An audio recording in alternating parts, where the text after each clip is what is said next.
Hello, everyone. Welcome to the University of Illinois Coursera course on Heterogeneous Parallel Programming. My name is Wenmai Huo. I'm a professor at the university. I'm in both Electrical and Computer Engineering Department and the Computer Science Department. And on behalf of the teaching staff, I'd like to welcome you to this course. The purpose of this course is for you to learn how to program heterogeneous parallel computing systems and achieve high performance and high energy efficiency.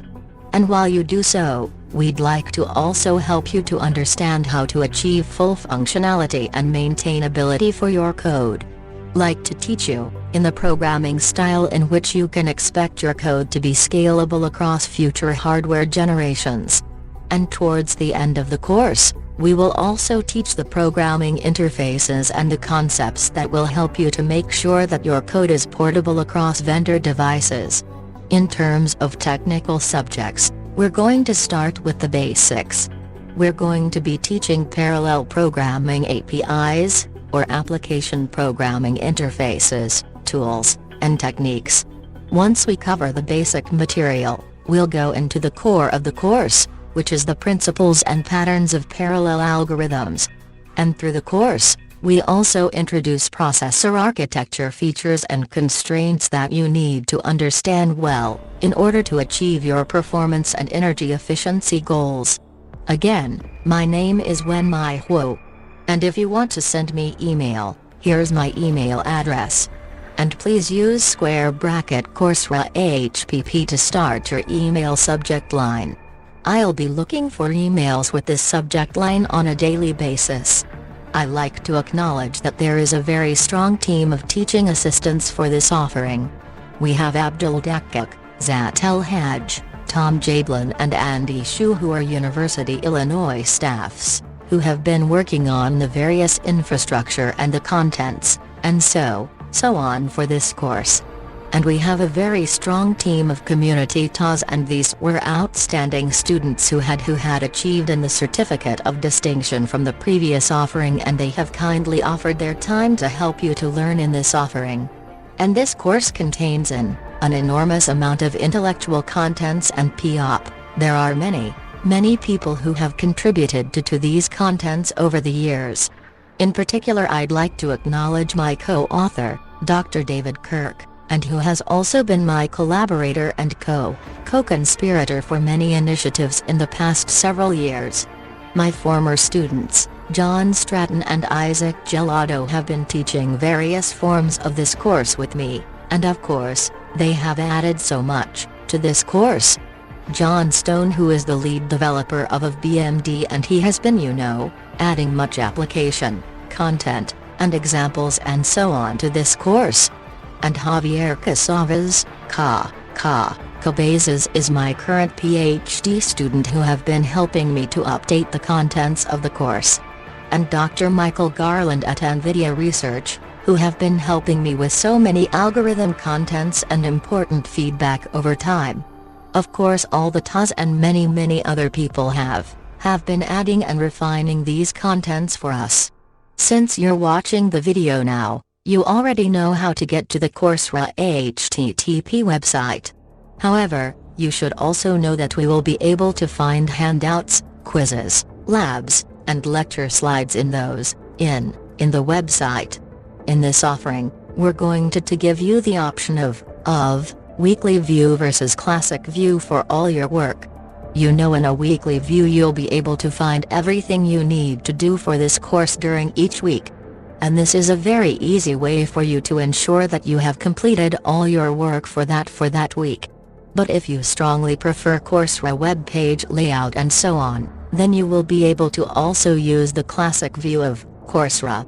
In the website, you will also find sample book chapters and documentation and software resources to help you with your learning. And we're also going to be making periodic electronic announcements. So you can also subscribe to email notices of these announcements. For the forum, I'd like to encourage you to bring all your questions to the electronic discussion forum. And the community TAs will be, reading and answering these postings, and many of your classmates will often have often have very good answers to your questions as well, on a very timely basis. When it comes to grading, this course is divided 50-50 between quizzes and labs. For the quizzes, are weekly quizzes that are designed to help to fully understand the lecture contents, and then you can repeat taking these quizzes until you are satisfied with your performance. And then the labs are also weekly, and they are designed to help you to master all the concepts you have learned in this course. At the beginning, there will be a single track lab, but towards the end you will have the option to choose between alternative languages and the concepts, so that you can tailor your experience through this course or with those choices. There is a very simple academic honesty code in this course. Basically, this course encourages collaboration and discussion. So you are allowed to and encouraged to discuss the assignments with other students in the class. You're also more than welcome to get verbal advice, help from people who have already taken this course. On the other hand, any sharing of code is unacceptable. This includes posting your own code at the discussion forum, or reading someone else's code and then go and write your own code. The reason why we don't want to do so is because we'd really like for you to have a complete, top-to-bottom experience in developing every piece of code in this course, so that you can truly thoroughly understand all the concepts. And as far as quizzes are concerned, giving and receiving help on the quiz is unacceptable. These quizzes should be solely your personal work. The course is designed to be self-contained, that is, you should be able to learn all the concepts by listening to, by watching the lecture videos, by reading through all the material that we will be provided to you online. However, for those of you who would like to have a richer learning experience and having more depth and more breadth in your learning, I would recommend you read the textbook by David Kirk and myself, Programming Massively Parallel Processors, a hands-on approach. We're at our second edition and it's published by Morgan Kaufman in 2013. And for those of you who who will be doing lab assignments, I would like to highly encourage you to read all the accompanying instructions and notes for these assignments. Over the years, we have learned that there are quite a few pitfalls and details that all the students need to be aware of in order to be productive in the lab. So we have added all this material into those accompanying instructions and notes. I would highly recommend that you read them before you start your project, each assignment. And of course, as you write your Q2C code, you are more than welcome to refer to NVIDIA Q2C Programming Guide and Pro, version 5. Now NVIDIA just recently released version 6. Either of these versions will work just fine for the purpose of this course. Now I'd like to just have a few words about the history of this course, how this course came about. In 2006, David Kirk, then the chief scientist of NVIDIA, gave a guest lecture in my University of Illinois class. And at dinner, David asked my department head, unknown, Blatt, and myself what at the end, the whole industry was in the process of introducing parallel computing devices in 2005 and 2006. So the question was whether the academia was ready to educate the enormous number of students who need to know parallel programming in the years to come. And unknown, being a good department head, turned the table around and asked David and saying, "Hey, David, if people like I would like to teach such a high-quality parallel programming class, would you be willing to come and help us to plan and teach such a course?" And David said of course I would. So in July of 2006, David finished touring through all the top universities, and after some evaluation at NVIDIA announced that Illinois will be the primary partner for developing such a high-quality parallel programming class. And then David and I started to collaborate, and in that particular course and many other projects ever since. In November 2006, NVIDIA announced G80 and they also had the first version of CUDA available in their labs. So I took 4 of my grad students for a training workshop at NVIDIA, and we spent 2 days working on these training projects, what we called the kitchen projects at NVIDIA. And all the Foursquare students students managed to finish their training projects ahead of me. And no, I would like to highly encourage everyone who wants to learn parallel programming to learn it while you are young. And then in December 2007, David and I were in panic mode and we were producing all the lectures for S498AL, which is the course number that my department assigned to our experimental course. And this lasts through the entire Christmas season, and our families were not exactly happy with us during that particular Christmas season. In January 2007, we started the course, and the course was registered by about 40 students, but when we started the course, CUDA was not officially released and the hardware was not even officially on the market. So we actually had to have all the students to sign an NDA, so that they can access to the software, to the hardware and so on. But in February 2007, NVIDIA officially released the first version of CUDA, and then the lab and the lecture material of the course began to go online. Ever since then the various versions of this lab and the lecture contents have been used by hundreds of thousands of students and faculty worldwide, and you are actually looking at you will be learning a version of the material based on that original contents.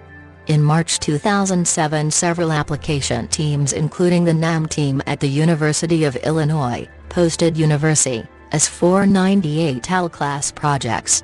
And even to this day the class projects have been a major component of the course that we offer at the University of Illinois. In June 2008, we partner with Virtual School of Computational Science and Engineering, the Barcelona Supercomputing Center, the Chinese Academy of Sciences, and the Pan American Institute of Advanced Studies, and we started to offer week-long summer schools based on the contents of S498AL. In August 2011, S498AL became an official University of Illinois course. It's listed as S408 for electrical and computer engineering students and CS483 for computer science students. And for every semester we offer the course, we typically will also have about 10 students from other science, engineering and business, financing kind of areas in the class. And in November 2012, the University of Illinois decided to offer a version of S408 and through Coursera. And this course has about half the contents of S408 that we managed to transform from a on-campus, in-person delivery to a MOOC platform. And we had 25,000 students registered. About 10,000 of them actually finished all the labs and quizzes, and nearly 3,000 students receive Certificate of Achievement, and even better in many cases Certificate of Distinction. So this turned out to be one of the highest rate of success completion in the MOOC community, and we are very proud of the students who put in so much good work into this course in that first offering. Through the past year, we took a year to work additional material into the course. So for the second offering of HPP course, we will have between 60% and 70% of the S408 material in this offering. And also through our experience in the first offering and student feedback, we made several major enhancements in the way the course is organized and delivered on the Coursera platform. So we're hoping that this will give you an even better, even more supported and even more friendly environment to learn this material. So here comes our tentative plan or tentative schedule. During week 1, we will have Introduction to Heterogeneous Computing, and we will give an overview of CUDA-C, and we will introduce the basic concepts of kernel-based parallel programming. In the lab, we'll give you a tour through our online cloud-based lab, and you will be doing a programming assignment of vector addition in CUDA-C. This, and during week 2, we're going to cover memory module for locality, and we'll be teaching tiling techniques for conserving memory bandwidth. And we'll be also teaching how you can handle boundary conditions in parallel tiled algorithms. And finally, we'll also cover performance considerations. So in the lab, you will be doing programming assignment of simple matrix multiplication in Q to C. During week 3, we are going to be covering parallel convolution pattern, arguably one of the most important parallel algorithm patterns for many applications. And in the lab, you'll be doing a programming assignment of titled matrix multiplication in Q to C. During week 4, we will be teaching parallel scan pattern, and this is a very important parallel algorithm pattern for converting many sequential algorithms into parallel algorithms. And in the lab, you will be doing programming assignment of parallel convolution in Q to C. During week 5 we'll be covering parallel histogram pattern and the concept of critical sections and atomic operations. And so in the lab you will be doing program assignment of parallel scan in Q to C. And during week 6, we'll be teaching data transfer considerations and streams and so on, and to overlap communication with computation. And we will be also teaching the basic concepts in task parallelism. And in the lab, you will be doing a programming assignment of parallel histogram in Q to C.